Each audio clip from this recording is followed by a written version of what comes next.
should be a view on. Yeah, go to. Your technology decided to miss twice. So today's topic will be on the very fascinating, interesting lost world of dinosaurs on panel storytelling, otherwise known as dinosaur comics. I will be the host, who has done panels here in the past, like the Loch Ness Monster number 5 years back. Today we have the idea to do a look at dinosaurs on the panel storytelling approach. And joining me today will be Sam, Danny, Robert. Hi guys. Hello. Hello there. Hi. We have to share. Let's do this. There we go. One more time. Hello. There we go. Now everybody can hear you. Very nice. Very nice. This is going to be a fun one. I think when people think about dinosaurs, they typically think of, when we're talking about pop culture, what pops into most people's brains are the movies. We think about them. I mean, we're all here because of a dinosaur that was in the movie, right? So there's so much storytelling out there that involving dinosaurs and prehistoric creatures that just has nothing to do with the movies. You can find them all over the place. They are one of the biggest pop cultural phenomenons on the planet. And comics is a big part of that just doesn't get that much exposure outside of, a very niche crowd of, intersection of dinosaur people and comic people. But the stories that are being told here are absolutely fascinating and unique. And stuff that you just won't find anywhere else. And some of it you might recognize because it's been adapted, either from something to comics or from comics to something else. And there are going to be a few familiar faces in here, but maybe a couple of surprises that we're going to talk about too. I think we should get it going. All right, and to kickstart, we'll be starting with 1948's Lost World manga adaptation. You gotta pull that mic closer to you, man. Yeah, okay. All right, so to kickstart today, we'll be going all the way to 1948 here with Osamu Tezuka's Lost World manga adaptation. So Robert, want to take us away on that? Yeah, it's a pretty interesting little comic. It's not a straight adaptation of Arthur Conan Doyle's Lost World story, but it kind of goes off into its own trajectory. Like, it's about an entire lost planet of dinosaurs, and there's also a lot of other strange things like human-plant hybrids and stuff like that. It's a wacky good time, and it's what also I think characters from Astro Boy appear as well. Tezuka liked kind of having other characters from other comics cameo in his work. It's really good if you can find it. I know Dark Horse published it some years ago by this point, and yeah, if you find it, I say check it out. Yeah, it's a fascinating little book. It's not a particularly long read. It's got that beautiful Osamu Tezuka art style. It's one of his, I want to say the first 3 or 4 stories he did that really nailed down his style.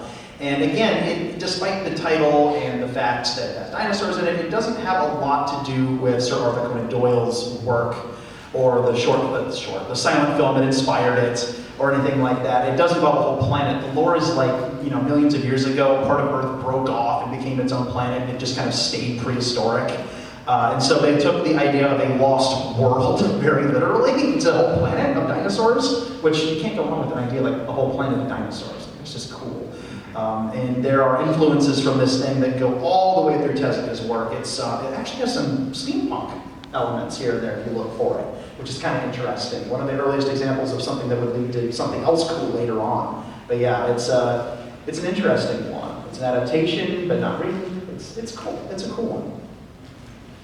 All right, and coming up next will be a name that's, very familiar to the fans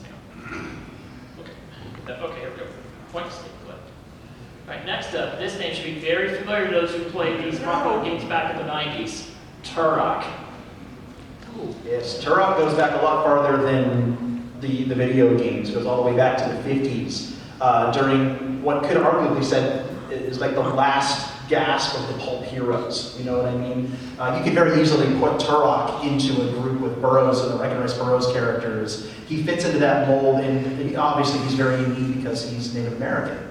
And the whole idea of this character and his brother being lost in the Lost Valley of dinosaurs and prehistoric creatures and trying to escape.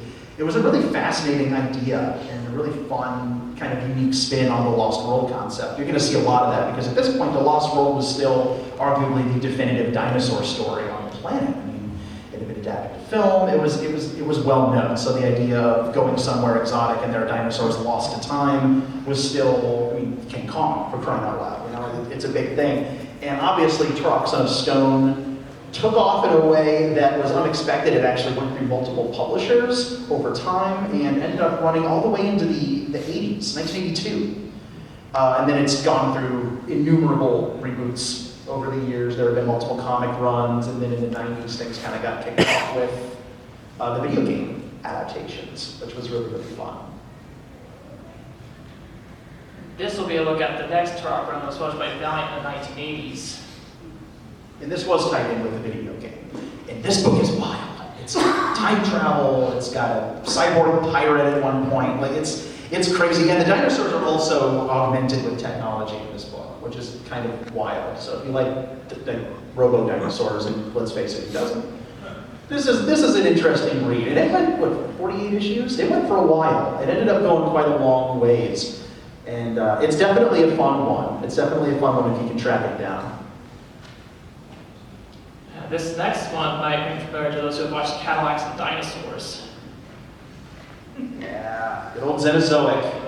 Good old Xenozoic. Now, this is an interesting one, and it's always a little bittersweet, you know, when you hear about it, because the creator never got to finish the story. And this is a weird one where it started out with one title, and then ended up with a different title. There is an animated series based off of it, which also didn't get an ending.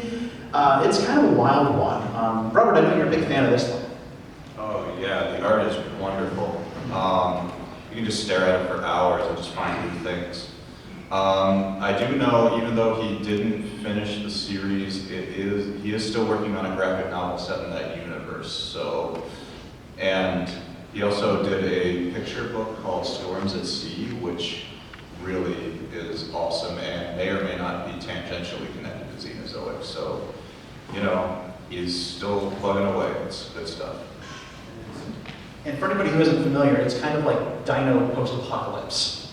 It's Dino post-apocalypse. Like, come on. Tell me that's not the coolest thing you've heard all day. Dinosaur post-apocalypse. And it's got a little Mad Max in it. It's really an interesting take on dinosaurs and the post-apocalyptic genre and the idea of like driving the cars around. It's cool. It's just a cool time. There's a great big giant omnibus of it that's still in print, question mark? Still in print, exclamation point. I'm changing that.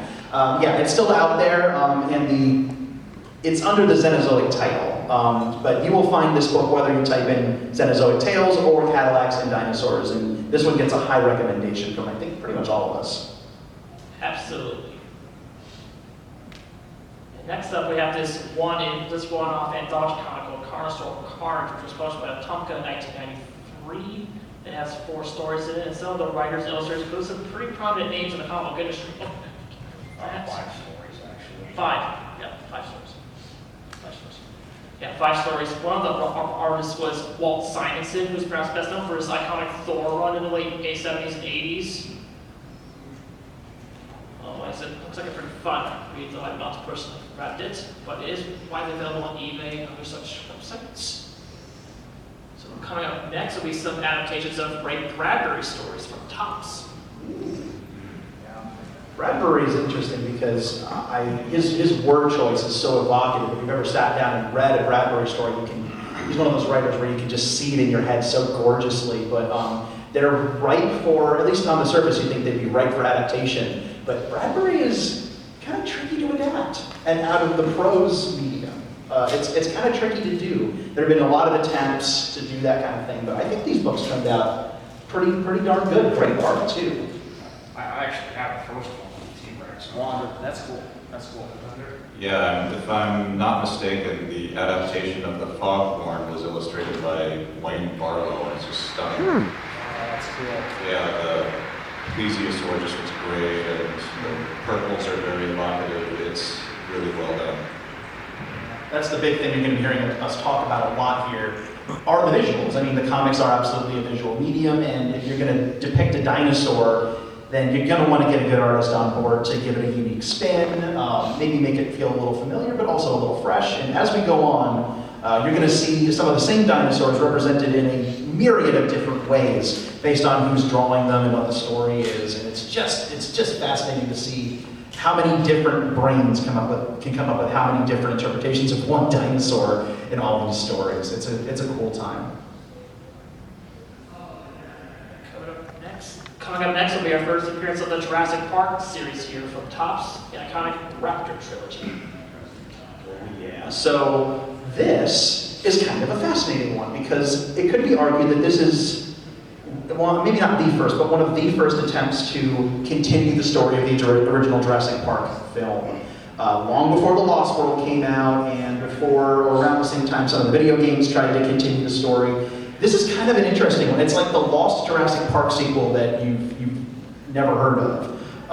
And they're just wonderful and completely insane books. And it starts out with Ellie Sattler and Dr. Grant are still the main characters. Malcolm spends the first chunk of these 3 books recovering from his horrible wounds. And the kids get to go home, but basically there's an operation to go back to the island, capture the creatures, and get as many of them back behind bars as possible, and ultimately a handful of raptors get off the island, and this trilogy of different books, because it's not just 3 books, it's 3 sets of different books running through. So I want to say it's like maybe, 15 total comics. It's pretty fun.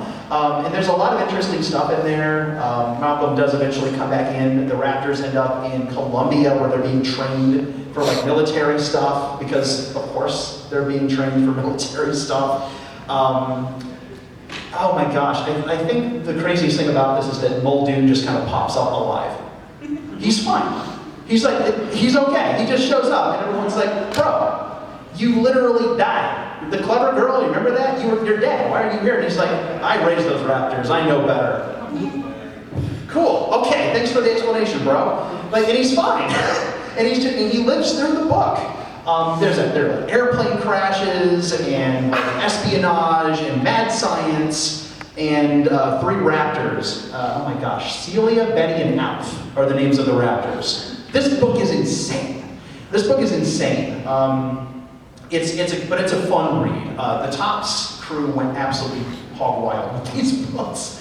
So yeah, if you want kind of a branching chronology for the Jurassic Park story that very few people know exist, highly recommend you track down the Raptor books. They are wild. And up next we have a very iconic Dark Horse series coming up from creator Ricardo Legado, Age of Reptiles.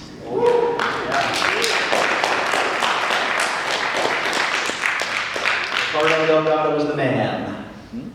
And for a lot of us, he was also well known for working on the 1994 animated Godzilla script as well as one of the concept artists as well.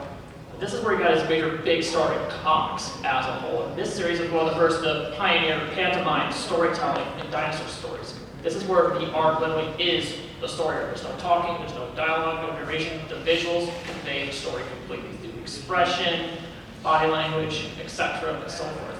There were 4 main series here. The first of which was Tribal Warfare, which is in essence a big plan before time but mixed in with some hard R-rated violence here. The storyline centers around a gang war between a family of Tyrannosaurus Rex and a Deinonychus pack here. So Ricardo does include some anthropomorphizing of the dinosaurs, giving more human traits and motivations. And this was less with the subsequent series where he makes them more like realistic and all that such. So you want to talk about the next one of the series? Yeah. Shadow, sorry. The Hunt, The Hunt is about an Allosaurus who witnesses his mother be killed by a pack of Ceratosauruses. And so he basically sets out to get revenge against these Ceratosauruses because they're still tracking him down and trying to kill him. By the end of the story, he pretty much manages to kill all of them except for his maid and several babies, but rather than kill them, he lets them live because he wants to end the cycle of vengeance. And then there was also another called The Journey, which followed a dinosaur migration. Shortly after that, there were also a couple of one-off stories in the Dark Horse Presents series. But the last main series was Ancient Egyptians in 2015. This one centers around late Cretaceous Africa, and it centers around a Spinosaurus here. So a chance to look at some of the fauna found in Africa around that time period. It takes its inspirations from Kurosawa, Magnificent Seven, samurai flicks, and all that kind of inspiration put into an Age of Reptiles. Dinosaurs and Kurosawa. I'm just gonna let that sit there for a second. Just think about how cool that is. Dinosaurs in Curacao. Yeah, I also want to add, Delgado also, I think, did concept art for Disney's Dinosaur. Yeah. Yes, we did. Yeah, prolific guy. It was dinosaurs. And up next, we have another story in similar style to Age of Reptiles by another famed comic book creator, Stephen Bassetti's Tyrant. This is another interesting. I mean, just look at this art. Just look at how crazy this art is. This is cool stuff. This is 1996. There was something going on around that time with dinosaur comics. Like, it feels like this was the time things popped off. And I mean, clearly that's kind of a Jurassic Park thing, right? Like, this was the time where dinosaurs, because as I mentioned before, The Lost World for the longest time was kind of it, right? That was the main dinosaur story, and the Jurassic Park still is 30 plus years later from now. That's insane. And so there was this explosion in dinosaur pop culture all over the place. Obviously around this time we were getting ready for another Jurassic Park movie coming out, and it was just crazy. It was just crazy. The 90s was like dinosaur, like heaven, basically. It was a crazy, crazy time. And up next, we have another Age of Reptiles influenced series from TMNT artist Jim Lawson, Paleo, Tales from the Late Cretaceous. This was a series that started off in May of 2003 and ran until 2004. The trade paperback includes some additional stories from Stephen Bassetti. Those who in the know, Jim Lawson had to start on Ninja Turtles during the Mirage Run in the 1980s, and also was known for creating one of the TMNT's more iconic villains, the Rat King. Just to name some tidbits about Jim Lawson here. If anybody else has anything to add about Paleo or about Jim Lawson.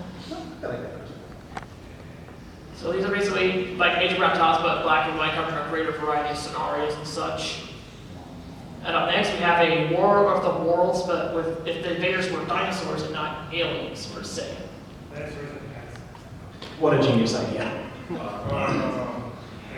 This one is called Dino Wars, and as Greg pointed out, it's basically War of the Worlds, but with dinosaurs instead of Martians.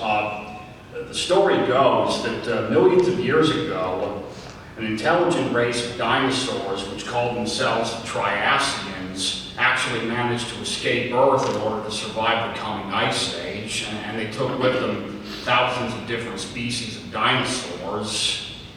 They went into hibernation, just biding their time, waiting for the ice age to eventually pass so that they could return to Earth and retake it. But of course, when they eventually come back to Earth, they find the humans now dominating the Earth. There are two factions of Triassians, the carnivores, which are known as the megasaurs, and the herbivores, which are known as the protosaurs. The megasaurs are militaristic and want to dominate and eradicate humanity, whereas the protosaurs want peace and coexistence with humanity. A war eventually ensues, leading to major casualties on both sides. The megasaurs also utilize weaponized dinosaurs that have a very biomechanical look to them, kind of similar to the xenomorphs from the Alien movies. I'd like to show you a couple of pictures here. Like this one here is called the Pod Raptor. Looks very Wayne Barlow-esque. Looks like something that would be an expedition/alien planet combined with like a little HRT here. That green light that you see on it, that's radiation. They're all powered by radiation. And hang on, just one more. This one here is called the Seismosaurus, which is supposed to be a modified Tyrannosaurus. Kind of looks familiar. Looks like it's about to breathe an atomic breath or something. Hang on, let me see if I can pull up a picture of the Triassians real quick. Oh, no, I'm sorry, I can't get cracked out on it. That's the case. This is a wild book. This is a wild book. And it's easy to say, like, you know, War of the Worlds, but with dinosaurs, War of the Worlds, but with something else, and kind of run with that. But I think this one does a pretty darn good job with the concept. And it goes to some, atomic powered, like, that's crazy. I love it. Like, you can do anything with dinosaurs. You can just do anything with dinosaurs that's it can be cool. Like, the storytelling possibilities are endless. It's wonderful. And here we have one from DC Comics, Tor, A Prehistoric Odyssey. Yeah, Tor, oh my gosh. Tor was a long-running character by an artist named Joe Kubert, who was working in comics since like the 30s during the Golden Age. He's probably, I know him best because I love his work on Tarzan. He adapted some of the original Burroughs novels and made his own stories, some of which featured dinosaurs that Tarzan would fight.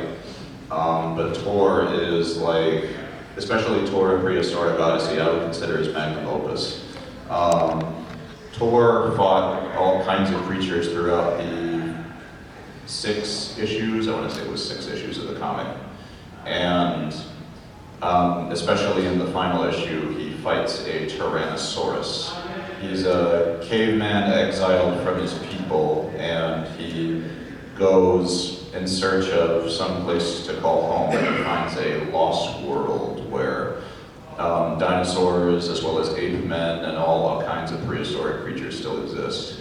He fights a giant crocodile, he fights a saber-toothed tiger, it's a wild time, and he also meets a group of misfits that are exiled from a tribe of ape men that he befriends. There's also something to do with like subterranean creatures and a big octopus monster, and then after he defeats the T-Rex, he also meets a tribe of Yetis. It's a good time. Like, yeah. And now we enter the 2010s with the next Jurassic Park series from IDW Comics, beginning with Jurassic Park Redemption. Jurassic Park Redemption takes place several years after the events of the first Jurassic Park story. The main characters are Lex and Tim, who are now both in their 20s, and Lex owns her own corporation, an agricultural corporation called LexCorp. Tim, on the other hand, actually wants to create a whole new park in Texas, but he only wants it to feature herbivorous dinosaurs, but a few carnivorous dinosaurs are secretly cloned without his knowing, one of which being a Carnotaurus, which eventually escapes and wreaks hell upon the local town. And also, the character of Peter Ludlow from the second Jurassic Park movie miraculously managed to survive being mauled by the baby T-Rex and is working to sabotage Tim's new park. Why is that a thing with Jurassic Park comics? He and Muldoon are hanging out drinking pina coladas in Costa Rica. Like, what's going on? And Dodson's in on it too. Of course he is. We got Dodson here. Nobody cares.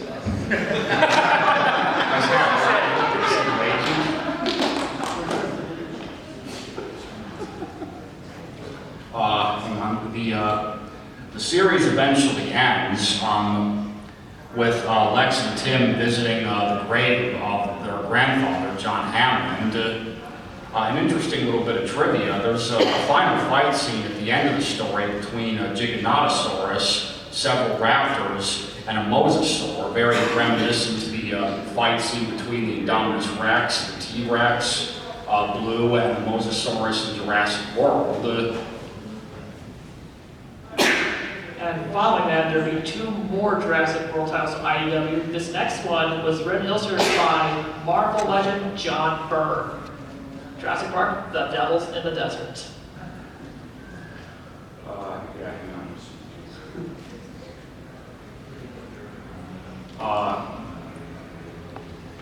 This one follows the story of a CIA agent as he attempts to survive Isla Nublar, which has been taken over by a Nicaraguan drug cartel and is still populated with dinosaurs.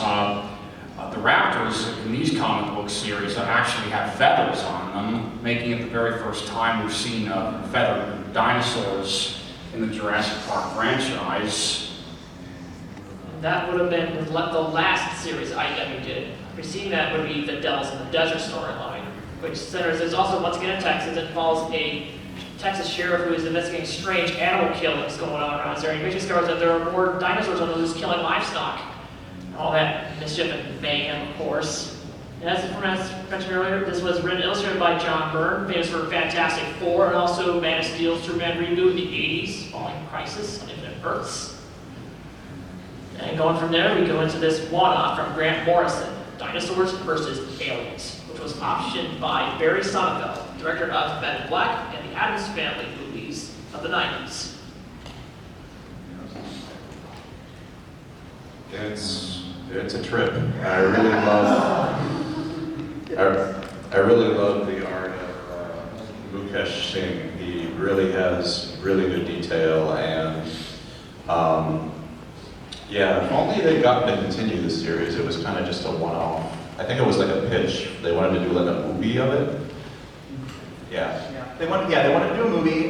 This was Barry Sonnenfeld's one of his passion projects for a long time. He really wanted to see this thing come to fruition. The comic exists. There are a couple of animated web shorts that exist if you dig. They're still out there somewhere. But the idea was to try to create interest in a full film about prehistoric times. And the interesting twist here is that the dinosaurs aren't traditional dinosaurs. It's supposed to be in the past, but in this universe, for whatever reason, the dinosaurs are a little smarter. They have the beginnings of kind of a civilization going on. They're not anthropomorphic, they're not humanoid, but they have kind of a tribal system that humans would recognize.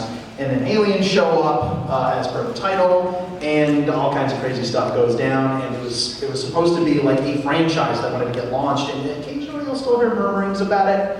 Like, we kind of want to make this happen, but it's probably not going to happen. Unfortunately, it's one of a handful of great sounding dinosaur projects out there in film that could have been at least one very wild, wacky movie, if not several wild, wacky movies, but it just didn't go anywhere, unfortunately. But maybe, never say never, maybe it'll continue. And up next, we have a comic book adaptation of a very famous Topps card series, Dinosaurs Attack. Now we're cooking. Yes, people, okay, we got some Dinosaurs Attack people out there. That's good to know. So the Dinosaurs Attack, oh my gosh, the trading cards for people who do know, yeah, they're nuts. For anybody who doesn't know, it was this absolutely wild trading card series from back in the 80s when trading cards were all the rage, and it was really leaning into, it was kind of a sister project to Mars Attacks. Where every card that you got told a part of the story, and you had to put it together to figure out what was going on. And it was almost, it wasn't like Garbage Pail Kids level of disgusting, but it was like, the violence, they didn't care. They didn't give a you-know-what about this. Like, they had, like, kids being attacked by dinosaurs. They're bloodthirsty. Like, they're just normal. They're herbivores. And it's ridiculous. And then Dinosaur Satan gets involved. It's a thing. I'm not making it up. And the idea was, this was such a big thing. They wanted to take it, they wanted to spin it off, and they wanted to do a movie, and they got Tim Burton involved, and then it ended up being Mars Attacks that got made instead. But we could have gotten dinosaurs. But ultimately, the idea was compiled into this graphic novel that IDW did. Same artist came back and worked on it, so it had the same DNA. It was pretty much the same thing, but in one story.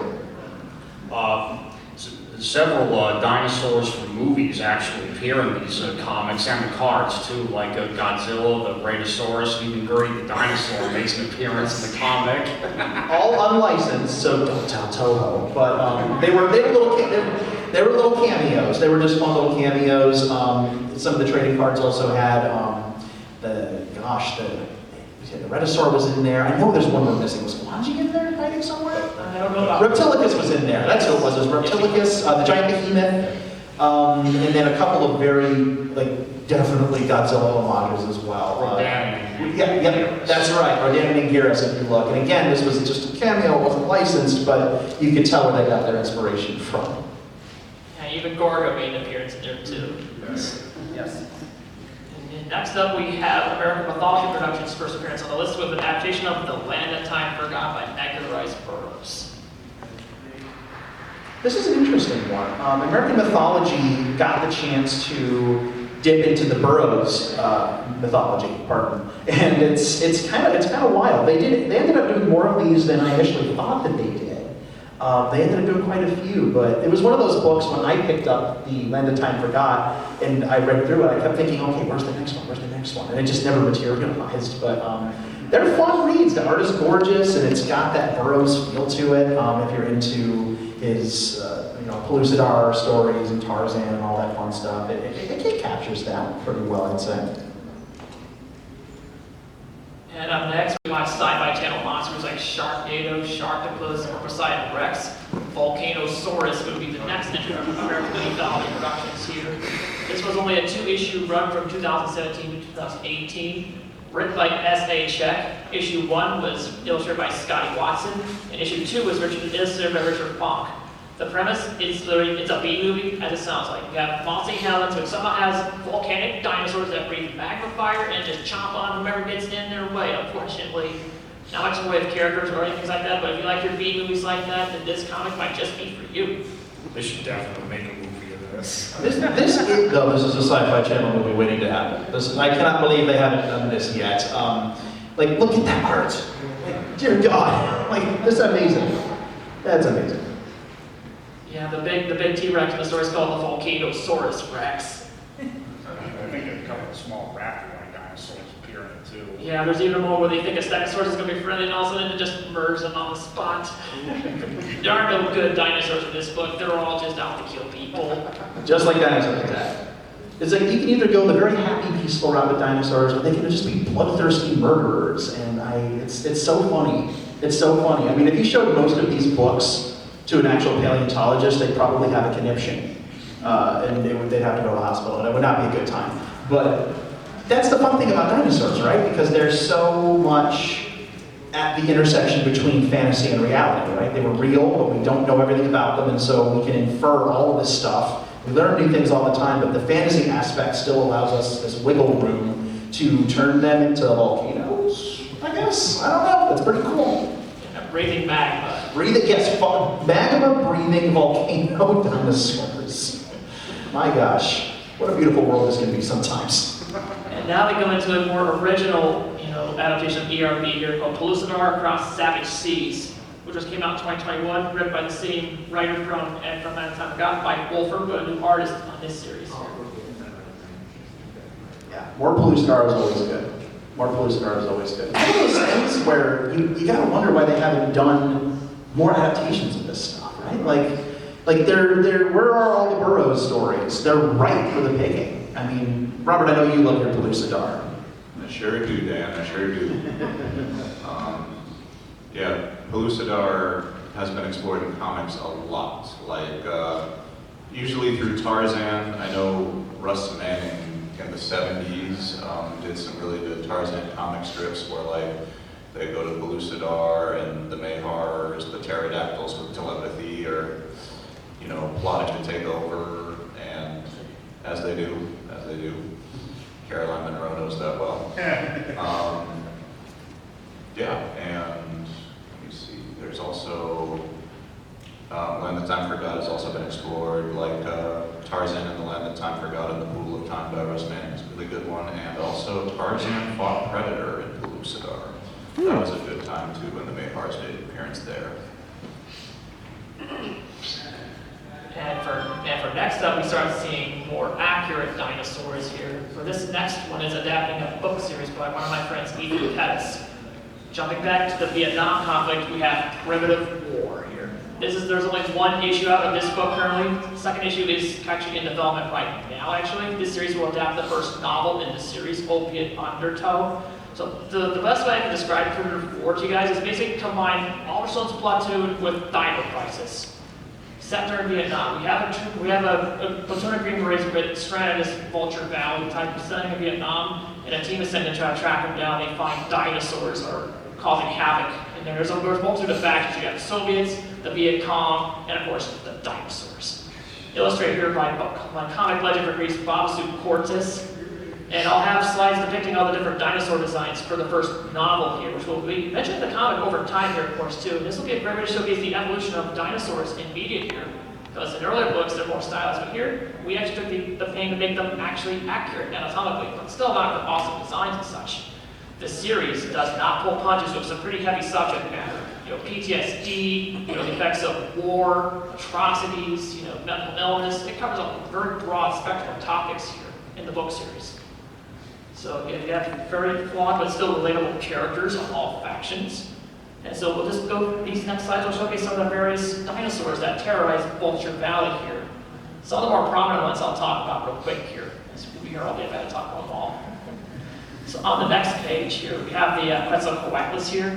These things are some of the nastiest critters in the book series here. Here they are styles with a python-like tongue that they can use to dismember their prey before they swallow it down. They're one of the nastier creatures in the book series here. And of course, we do have the Deinonychus. That's one of our feathered raptors we have here, one of the more iconic Utah raptors, which are the main villains in the series. Highly intelligent, we'll get those later. And also we've got the boar crocs, Caprosuchus.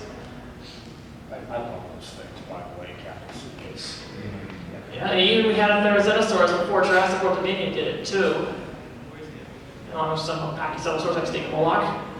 The T-Rex family, however, these guys are kind of a homage to the family from the Lost World Jurassic Park. The male T-Rex, the father here, has a prominent proto-feather mane here, which is a big character trait of his. The mother and father Rex have a pretty big moment later in the story where they destroy a Russian military compound. It's a pretty epic sequence here. And of course, we got that kind of Triceratops, but alas, T-Rex and Triceratops don't fight in the first book anyway. But we do have an issue where it's called War and Peace, where they do kind of cross paths. But the most iconic dinosaurs in our series are the Utah raptors.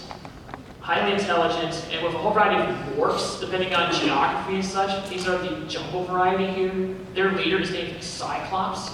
He has an injury in his left eye from a soldier sticking a knife in there. We'll be seeing him later on, of course. And the Utah-Tyrannus here is their natural predator of sorts. So this just is a nice little showcase of the pack here, but still terrifying dinosaurs in a Vietnam setting, and soon to be a global scale with the later books. Coming up next will be something a little more not so violent, but still accurate, but think Jurassic Park, but more realistic, and from the perspective of a zookeeper. Ataru Kinishita's Dinosaur Sanctuary. Yeah, I've read the first volume of this. It's very, very good. They have little essays in the back from the paleontological consultant too, talking about the decisions they made in depicting the dinosaurs. I especially like the choice they made where they had the Triceratops Monsarrat sit down like a cat. That was really cute. Yeah, it's really well done, and yeah, Jurassic Park if it were run competently. Good stuff. But overall, this series just does a good job of portraying the dinosaurs as actually like characters and such. Because T-Rex, the first series here, she's a very old girl.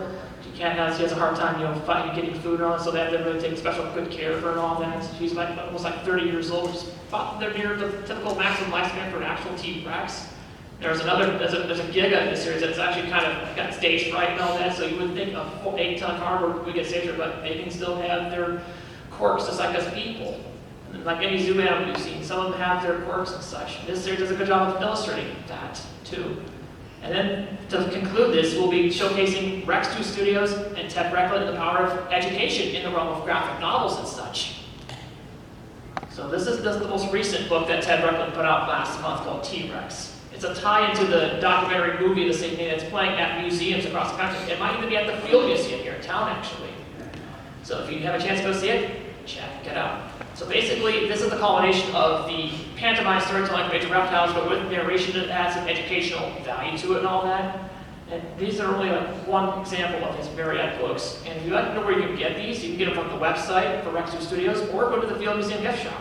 That's where I actually bought this, actually.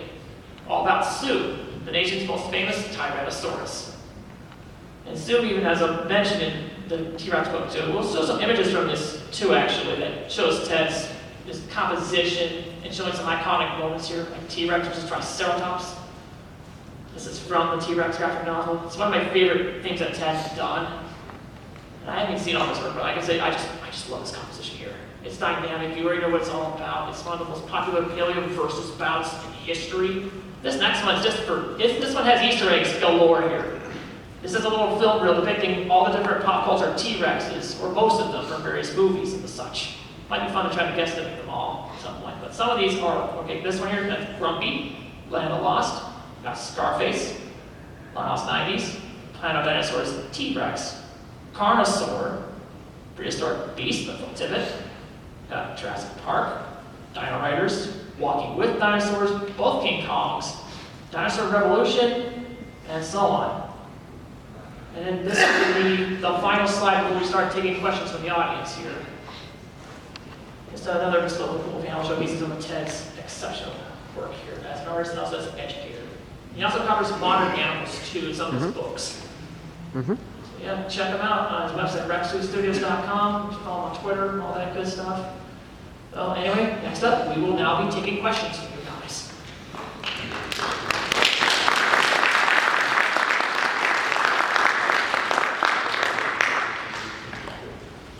Don't be shy. If you got a question about any of the books here.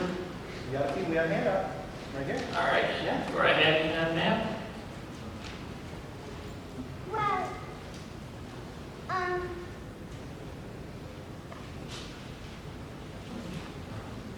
Well, what about like this comic called Xenozoic and the Dinosaur?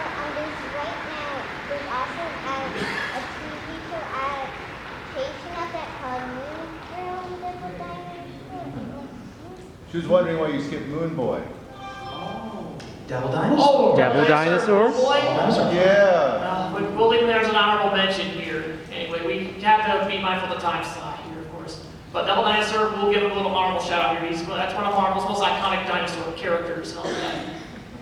That is a pretty glaring omission, though. Like, It's wondering, it got to the 90s and she was like, what? where's Devil Dinosaur? Yeah, Devil Dinosaur is cool. Devil Dinosaur has probably an entire panel's worth of history. We could just talk about how cool Devil Dinosaur is. And all the different interpretations and the fact that Devil Dinosaur and Godzilla met once. Maybe do that next year. Maybe, you know what? Maybe we'll give Devil Dinosaur his due and give him We his might own get credit. I'll take it under advisement, David. Yeah, maybe we will. Thanks for calling us out. I missed that one. Thank you. Thank you for your Great question. call. You then. Yeah, were there ever any family-friendly dinosaur comics? Because I can't confirm it, but good for to be like comics for like Land Before Time or such or any other animated stuff like that. There are likely some dinosaur comics that are a little more family friendly. I would say Dinosaur Sanctuary is probably the one that is pretty family friendly and all that. It doesn't glamorize monsters or anything like that. It's just day to day taking care of dinosaurs in a zoo setting. That's one example I can cite from our panel alone. But anything else, we'll have to do a little more research on that. What about you? What about your Uomasu? What's it called? I keep forgetting. It's a very cute manga that later became adapted as an anime and TV series of a tyrannosaur that adopts a baby ankylosaur. Insight. Oh, I was just thinking of another comic, I'm sorry. Oh. Gone. Does anyone know Gone, the manga? Yeah, that's a good one. Little baby dinosaur that looks kind of like Godzilla, but he's in modern day with a bunch of other animals. The wildlife art in that is very detailed, and I'm pretty sure that's also a family-friendly one, yeah. It's kind of an interesting thing. It's like you pick up these books, who loves dinosaurs more than little ones, right? And half of them are you probably don't want to give them to like a little child. A lot of the ones we talked about today, maybe not so much, but they're definitely, and here's the thing, like this is such a hugely massive genre. I mean, we covered a lot here, but we covered a fraction of it. There's so much more out there. To be comprehensive would probably take another hour or two, maybe a whole book, the whole book on books. That should exist. That should totally exist. Yeah, a whole convention, Dinosaur Comics, the convention. I'm sure G-Fest will like that. We'll suggest that for them. So I noticed that the characters that were displayed on Dinosaur Sanctuary, they actually look like characters on a children's Netflix series about dinosaurs on an island, the sanctuary. They're going there for a camp and they get stranded. And it's crustacean. Yeah.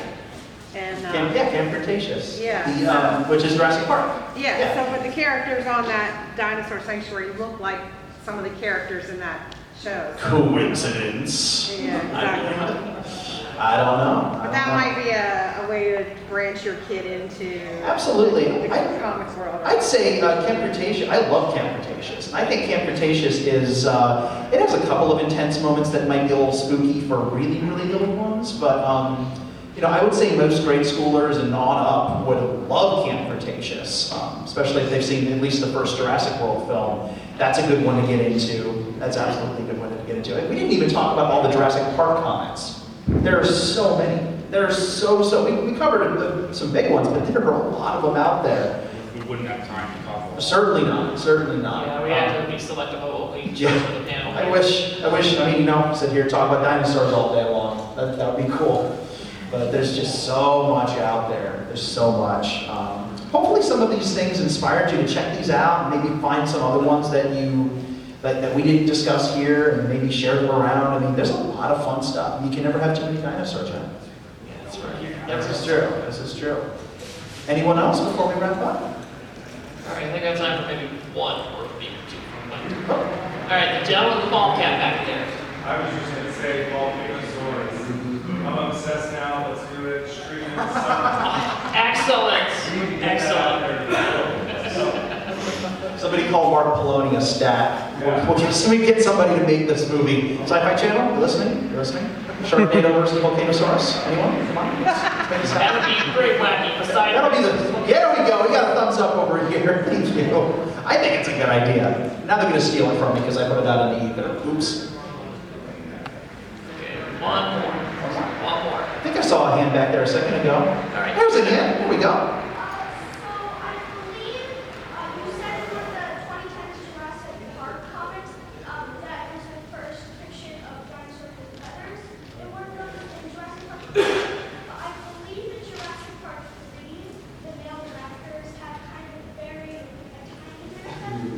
Oh, you got us. Yes, you're absolutely right about that. Thank you. You got us. That's completely true. That's completely true. Those, don't tell anyone, that's kind of my favorite raptor design from any of the Jurassic films. The feathered males from the third film. I love that one. There we go. Okay, I like it. It's not just me. Second to JP female raptors, actually. You guys need to protect me when I try to leave and all the Jurassic Park 3 haters try to mob me. I'm going to need your protection. The male raptors on the internet named Quilliam. William? Yeah. Quilliam? Quilliam. Thank you very much for correcting me. We appreciate that. Thank you. You got us. Thank you. So in that Congo was the first time we had fully feathered raptors, though. Completely feathered from head to toe. That's true. But Jurassic Park 3 did it first. So JP did have the quills for the boys. Now there's no denying it. He got us. We got egg on our faces, guys. DD's and catch us. Thanks again, guys, for coming out to the panel. Hope you guys have the rest of a fantabulous G-Fest.